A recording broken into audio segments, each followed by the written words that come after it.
Oke teman-teman, pada video kali ini kita akan membahas tentang konsep dasar ekonometrika.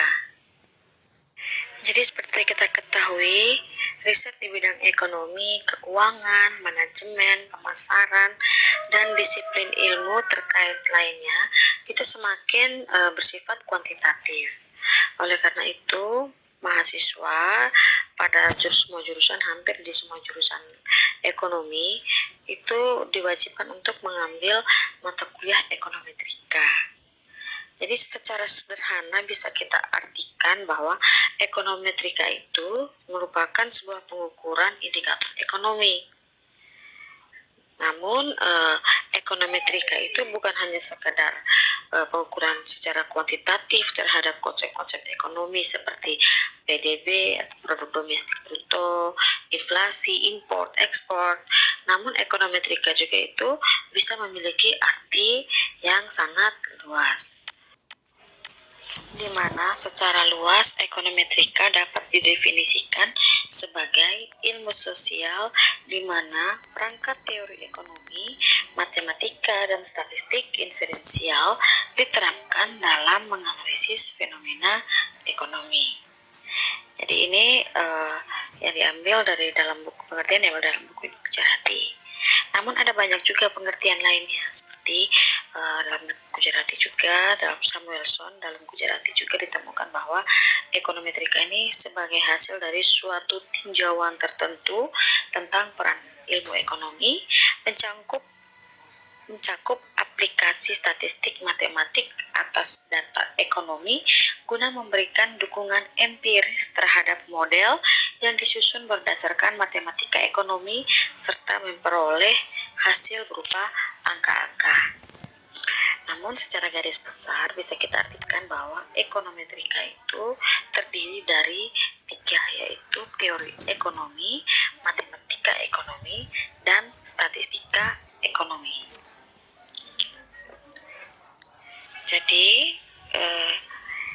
ekonometrika itu merupakan mata kuliah yang patut dipelajari secara persis karena ada beberapa alasan. Jadi tiga teori tadi ini, teori ekonomi, matematika, dan statistika ekonomi ini menjadi alasan kenapa kita harus belajar ekonometrika. Jadi misalnya dalam teori ekonomi kita akan membuat pernyataan atau hipotesis yang sebagian besar itu bersifat kualitatif. Contohnya, teori mikroekonomi itu mengatakan bahwa dengan asumsi hal-hal lain bersifat konstan yang kita kenal dengan istilah ceteris paribus, maka kenaikan harga suatu barang atau jasa diperkirakan akan menurunkan jumlah permintaan atas barang dan jasa tersebut.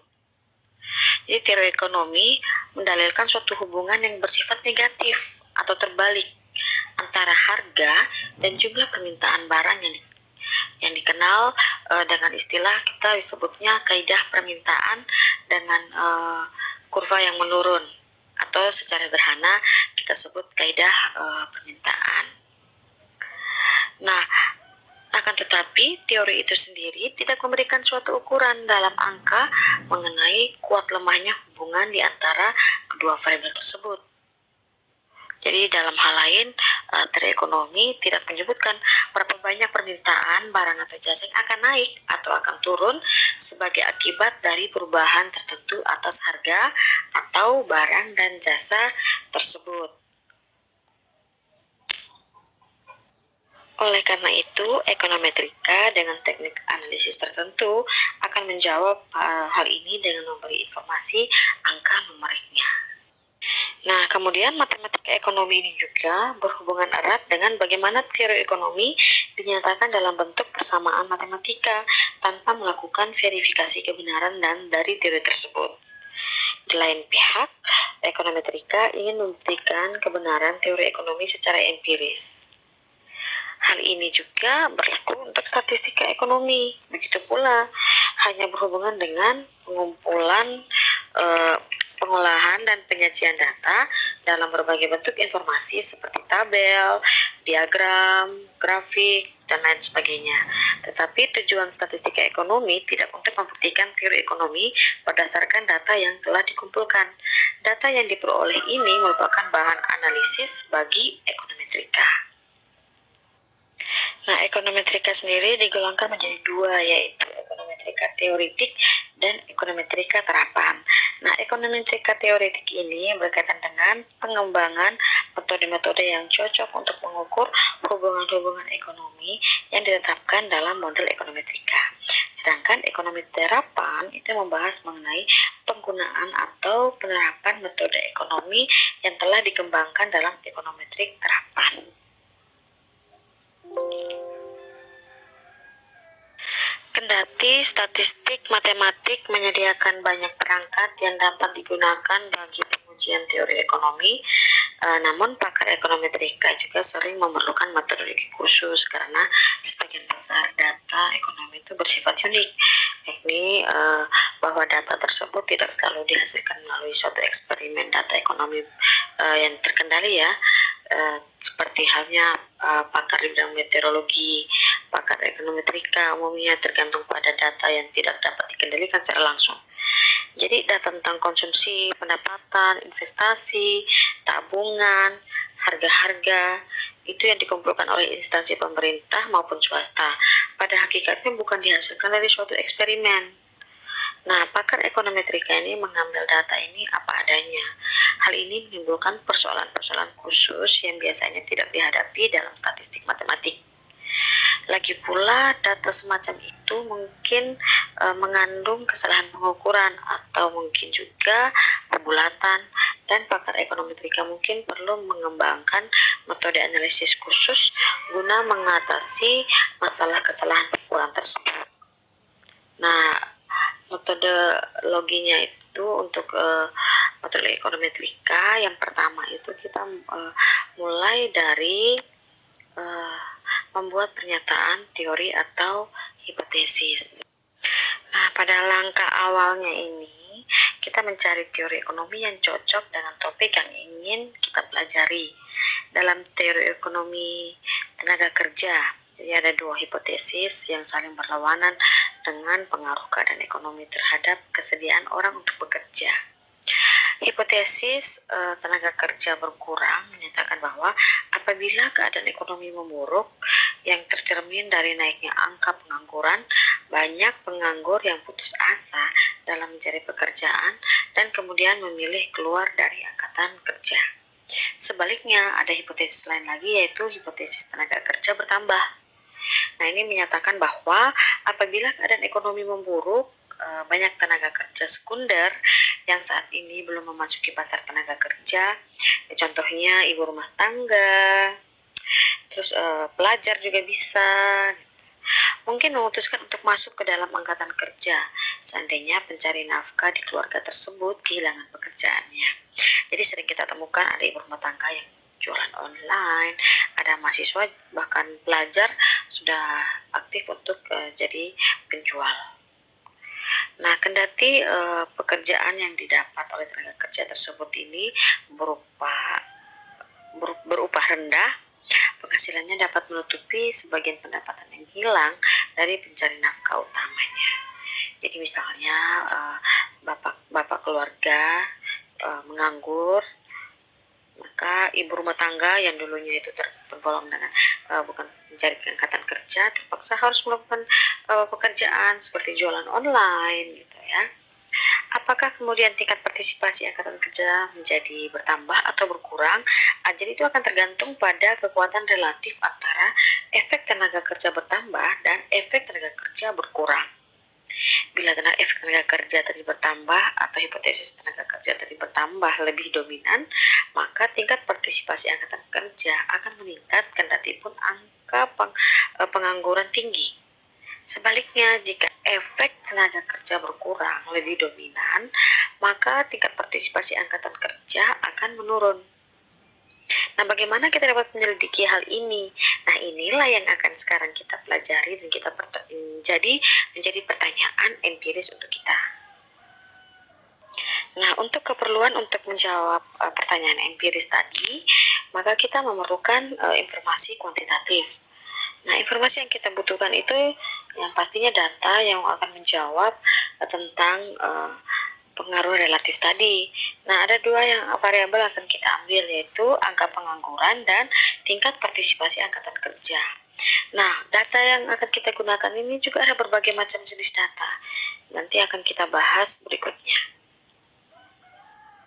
Langkah berikutnya adalah menentukan model matematis dari teori tersebut.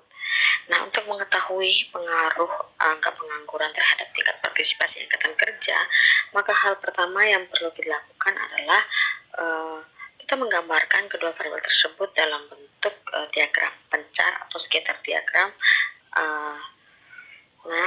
Diagram pencar tersebut itu bermanfaat untuk memperlihatkan bahwa bagaimana korelasi antara tingkat partisipasi angkatan kerja itu berkorelasi negatif dengan angka pengangguran, yang kemungkinan menyiratkan bahwa efek tenaga kerja berkurang lebih besar daripada efek tenaga kerja bertambah sebagai tafsiran awal. Nah, kita dapat menggambar sebuah garis lurus melalui titik-titik yang terpencar dan menuliskan hubungan antara tingkat partisipasi angkatan kerja dan angka pengangguran dengan model matematis sederhana. Persamaan ini menunjukkan bahwa tingkat partisipasi angkatan kerja itu berkorelasi linear dengan angka pengangguran. Beta 1 dan beta 2 itu disebut sebagai parameter dari fungsi linear, di mana beta 1 itu disebut juga dengan titik potong yang menyatakan besarnya nilai tingkat partisipasi angkatan kerja bila mana angka pengangguran sebesar 0. Sedangkan beta 2 disebut sebagai kemiringan atau slope, yang kemiringan tersebut mengukur tingkat perubahan tingkat partisipasi angkatan kerja untuk setiap satu unit perubahan angka pengangguran. Atau secara lebih umum dapat dikatakan bahwa kemiringan atau lereng mengukur tingkat perubahan nilai variabel di sisi kiri persamaan untuk setiap unit perubahan nilai variabel di sisi kanan persamaan. Koefisien kemiringan beta 2 ini dapat bernilai positif apabila hipotesis tenaga kerja atau efek tenaga kerja bertambah lebih besar daripada efek tenaga kerja berkurang, atau negatif apabila efek tenaga kerja berkurang lebih besar daripada efek tenaga kerja bertambah. Jadi kalau kita perhatikan scatter di atas ini, nah ini merupakan tingkat partisipasi angkatan kerja, dan ini merupakan angka pengangguran. Nah, berdasarkan scatter di atas ini bisa kita lihat bahwa kedua variabel tersebut berkorelasi secara terbalik atau negatif. Hubungan antara keduanya itu tidaklah benar-benar linear, karena bila kita menggambar sebuah garis lurus yang melalui 23 titik data, misalnya data ada 23, tidak semua titik data terletak persis di garis lurus tersebut. Jadi bisa saja titik-titik data itu ada yang berada di kisaran garis ini. Scatter ini jadi tidak serta-merta berada atau sejajar dengan garis scatter ini. Nah, perlu kita ingat bahwa untuk menggambar sebuah garis lurus, kita hanya memerlukan 2 titik saja. Mengapa kita ke-23 titik data tersebut tidak persis berada di garis lurus? Kita hanya yang dinyatakan dalam model matematis seperti yang kita lihat, yaitu tingkat partisipasi angkatan kerja sama dengan beta 1 tambah beta 2 angka pengangguran. Jadi kita harus ingat bahwa data kita tentang angka tenaga kerja atau angkatan kerja dan pengangguran itu tidak dihimpun berdasarkan percobaan. Jadi sebagaimana telah dinyatakan sebelumnya, di samping hipotesis tenaga kerja bertambah dan tenaga kerja berkurang, barangkali ada faktor-faktor lain lagi yang mempengaruhi keputusan orang untuk masuk ke dalam angkatan kerja. Sebagai akibatnya, hubungan yang teramati antara tingkat partisipasi angkatan kerja dan angka pengangguran mungkin tidak tepat. Nah, untuk memasukkan pengaruh semua variabel lain, maka itu kita akan sebut dengan membuat model baru, yaitu memasukkan model ekonometrika, menentukan model statistik atau ekonometrik dari teori tersebut. Jadi itulah gunanya manfaat ekonometrika gitu, bahwa kita melihat bahwa ada faktor-faktor lain lagi yang bisa mempengaruhi tingkat partisipasi angkatan kerja selain angka pengangguran. Nah, biasanya untuk memasukkan pengaruh semua variabel lain itu kita simbolkan dengan variabel mu, sehingga kita tambahkan di sini tambah mu. Nah, di mana mu ini menyatakan faktor kesalahan acak atau sederhana disebut dengan gangguan acak. Variabel mu ini mewakili semua faktor selain angka pengangguran yang mempengaruhi tingkat partisipasi angkatan kerja, tetapi tidak ditunjukkan secara eksplisit di dalam model. Jadi misalnya ada variabel lain yang bisa mempengaruhi meningkatnya tingkat partisipasi angkatan kerja, misalnya hobi, atau mungkin selera seseorang, atau mungkin ada faktor lain misalnya untuk membayar utang.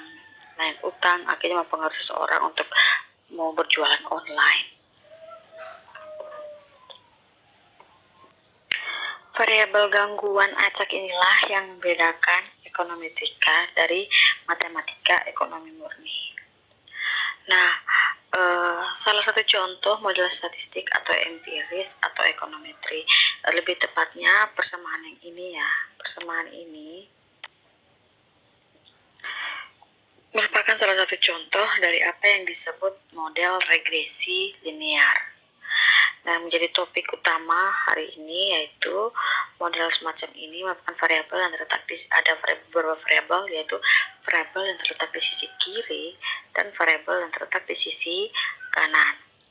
Variabel yang terletak di sisi kiri, persamaan ini disebut dengan variabel tak bebas atau dependent variable.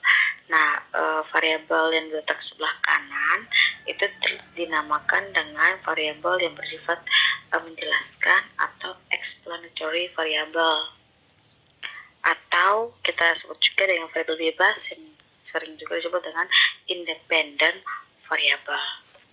Dalam analisis regresi linear, sasaran utama kita adalah menjelaskan perilaku suatu variabel, yakni variabel yang tak bebas tadi atau variabel dependent, sehubungan dengan perilaku satu atau lebih variabel lain, dalam hal ini variabel bebas atau variabel independen, dengan memperhitungkan fakta bahwa hubungan antara semua variabel tersebut bersifat tidak pasti.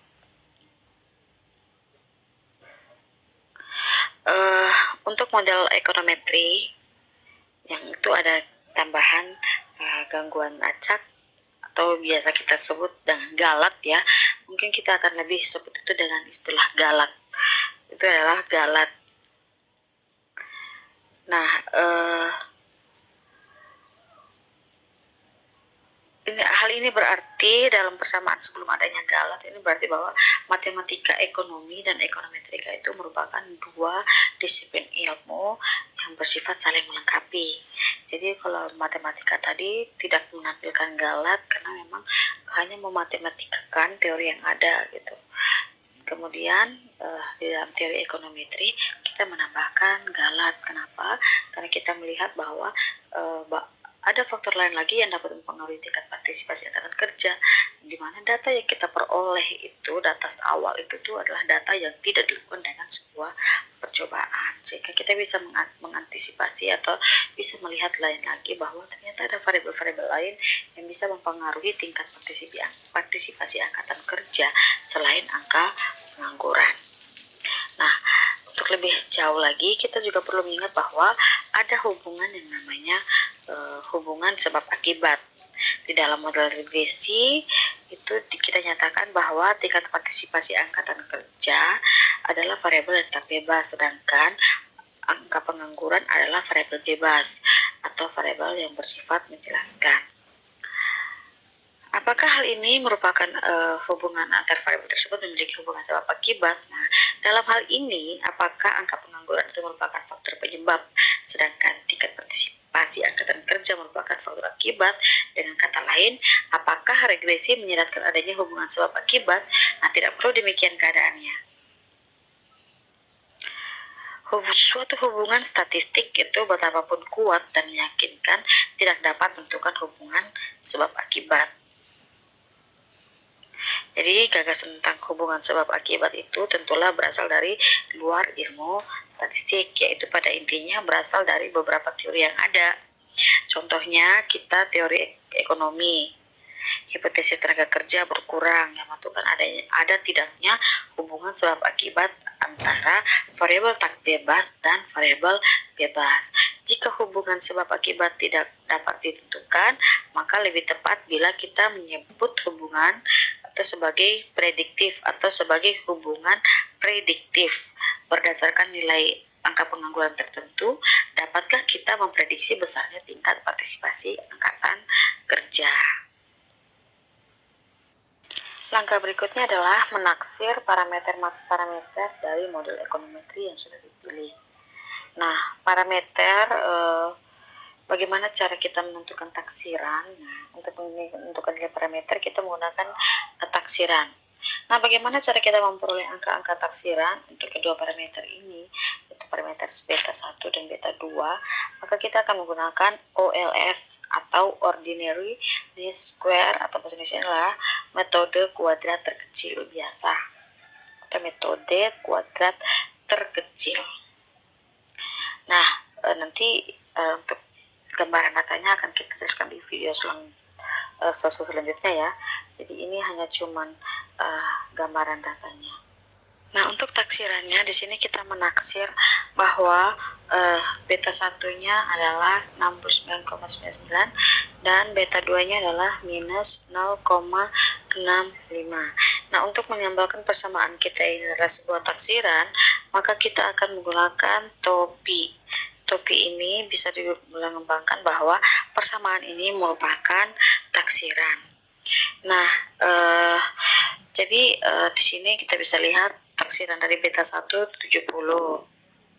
Nah, di sini kira-kira 70 dan beta 2 itu kira-kira minus 0,65.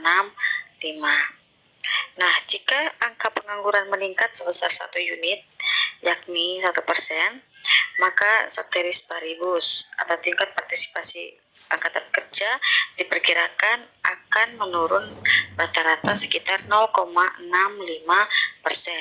Angkatan kerja sebesar rata-rata 0,65% yang barangkali menunjukkan bahwa efek tenaga kerja berkurang lebih dominan. Kita mengatakan secara rata-rata karena keberadaan variabel galat itu sebagaimana yang telah kita sebutkan sebelumnya membuat hubungan antara tingkat partisipasi angkatan kerja dan angka pengangguran menjadi tidak begitu tepat. Sedangkan nilai 69,99 ini maksudnya adalah nilai sebesar 69,99 menunjukkan bahwa nilai rata-rata tingkat partisipasi angkatan kerja akan sebesar kira-kira 69,99% apabila angka pengangguran sebesar 0. Nah, dalam hal ini sekitar 69,99% penduduk sipil usia kerja akan memasuki angkatan kerja apabila angka pengangguran sebesar 0 atau yang disebut kondisi kesempatan kerja penuh atau full employment. Langkah berikutnya adalah memeriksa kecocokan model atau pengujian spesifikasi model. Jadi kita mau melihat seberapa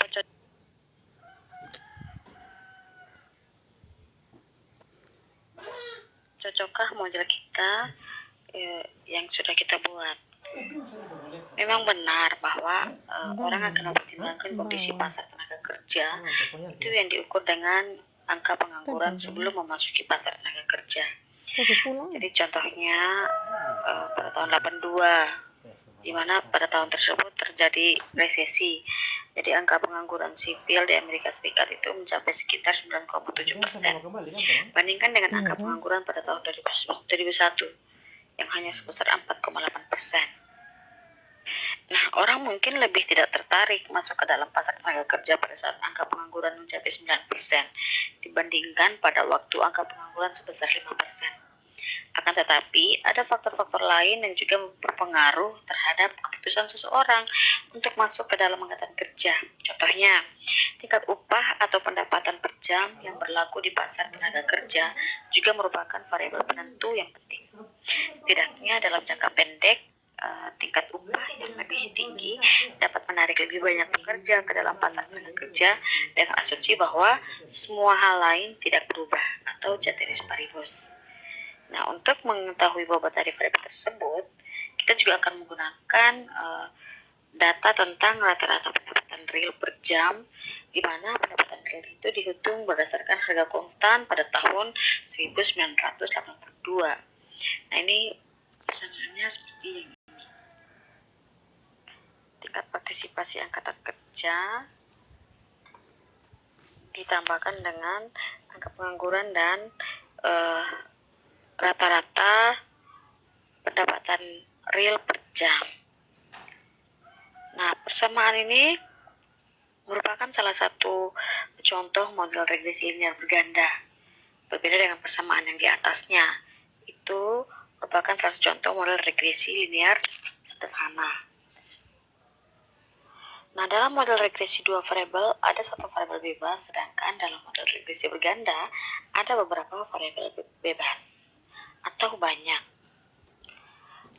Perhatikanlah bahwa dalam model regresi berganda, persamaan yang kedua itu, kita juga memasukkan faktor gangguan acak atau yang kita sebut dengan galak. Karena berapapun jumlah variabel bebas yang dimasukkan ke dalam model, tidak akan mampu untuk menjelaskan sepenuhnya tentang perilaku variabel tak bebas.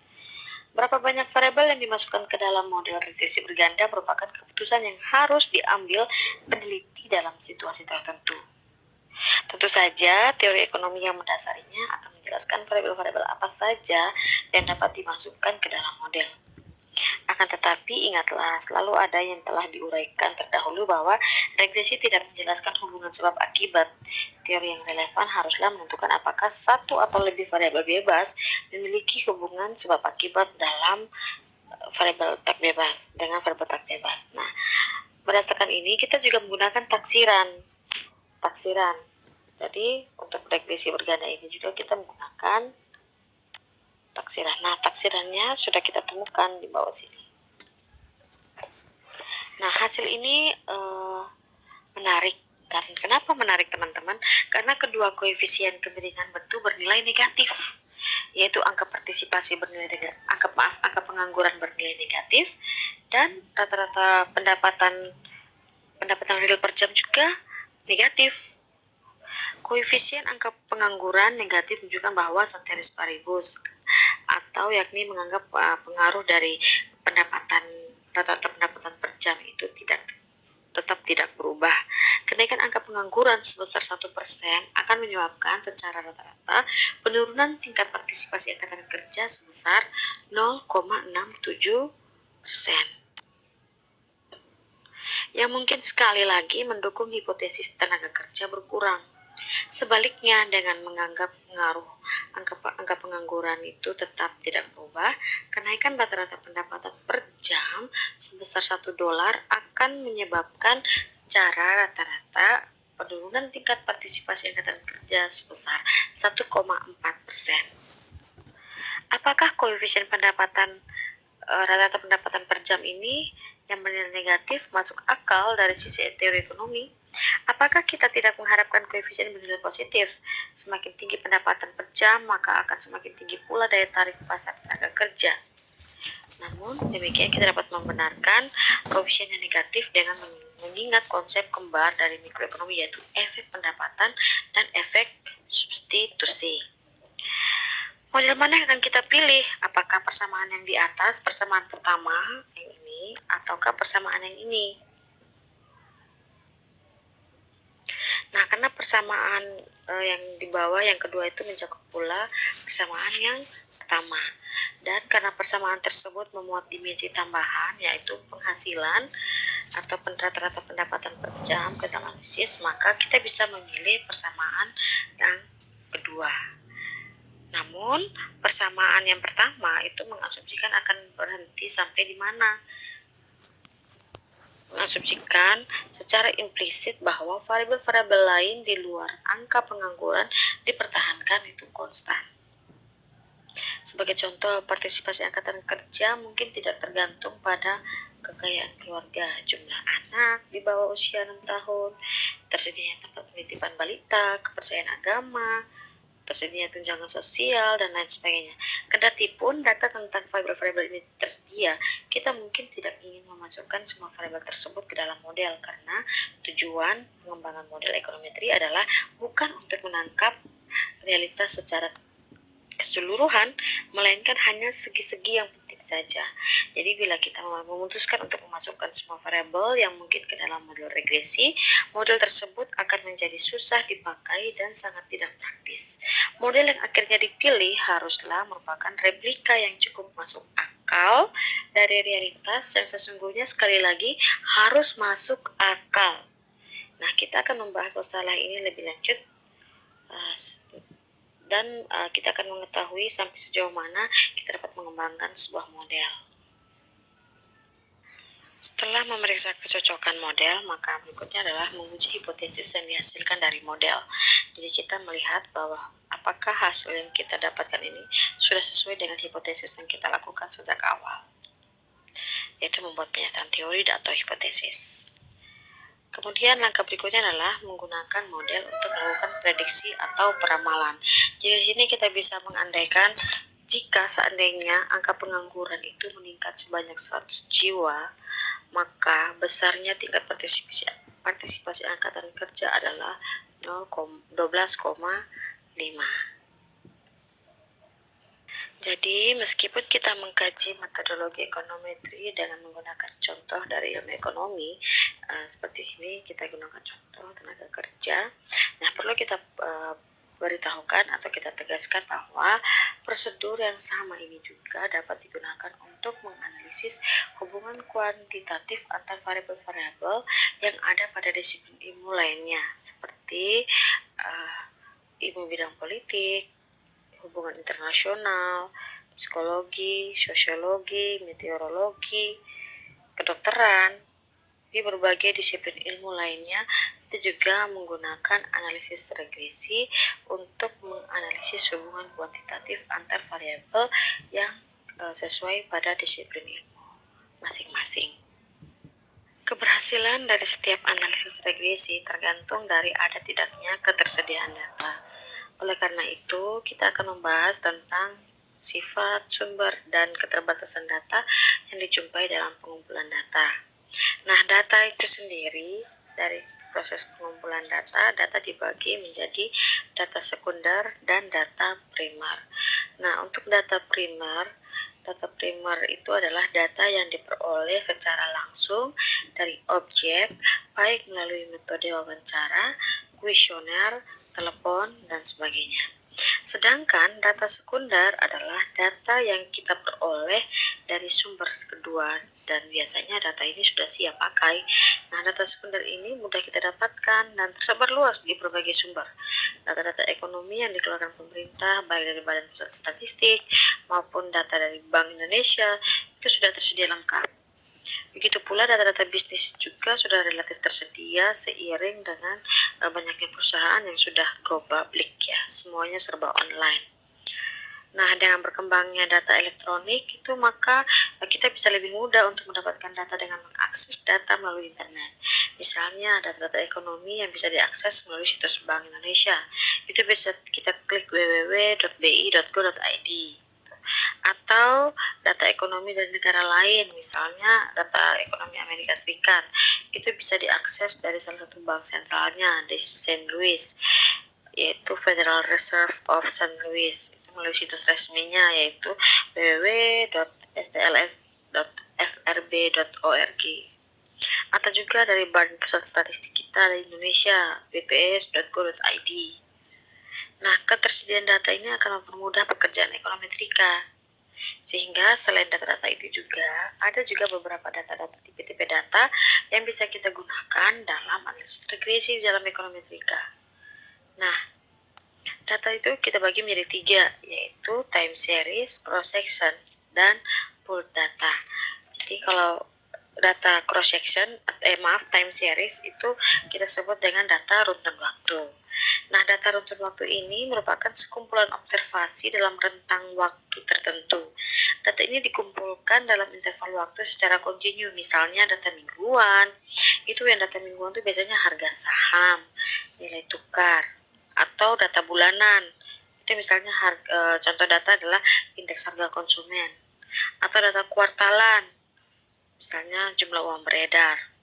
Ini kan per tipe tuh. Terus data tahunan, yaitu seperti data output nasional atau gross domestic product.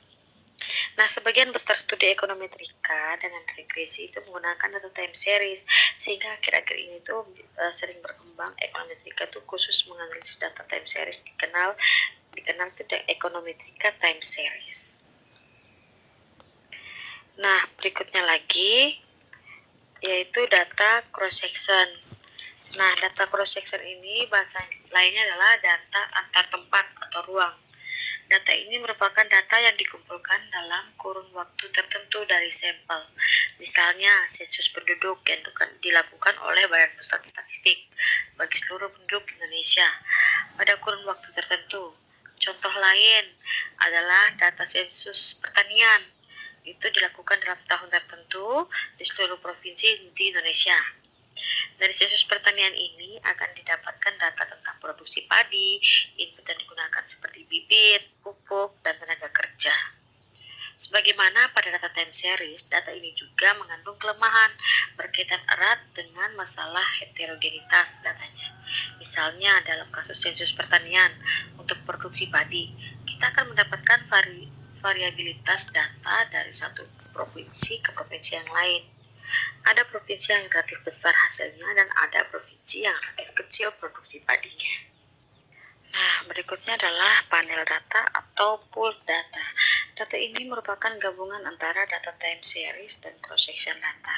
Misalnya, kita ingin mengetahui perkembangan harga di Indonesia. Nah, untuk mendapatkan perkembangan gambaran harga ini, maka kita bisa mengumpulkan seluruh indeks harga konsumen di seluruh Indonesia pada waktu tertentu dan kemudian digabungkan dengan data perkembangan harga masing-masing provinsi dalam kurun waktu tertentu. Oke teman-teman, sekian materi tentang konsep dasar ekonometrika. Kita akan lanjut dengan materi berikutnya di video berikutnya. Selamat belajar.